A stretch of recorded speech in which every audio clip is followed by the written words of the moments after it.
Migo sa kilat ang tulo ka mga tinunan sa criminology sa Sunken Garden Capital, Barangay Asuncion, Maasin City, Southern Leyte. Nahitabo ang insidente pasado alas 6 sa gabi ni atong Lunes sulod mismo sa usa ka tunghaan.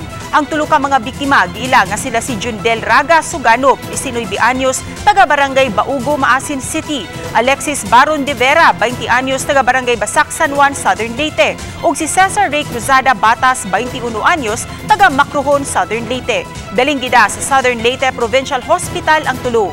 Luwas na sila si De Vera ug Batas, apan si Suganob gibalhid sa Eastern Visayas Regional Medical Center apan nakabsan gayud sa iyang kinabuhi.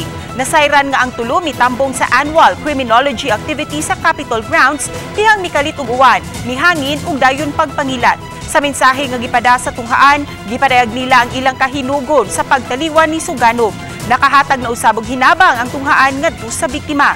Samtang atol sa mong insidente, mi-issue ang Pag-asa Visayas ug Thunderstorm Advisory No. 14 pasado alas 4 sa hapon niadtong September 25.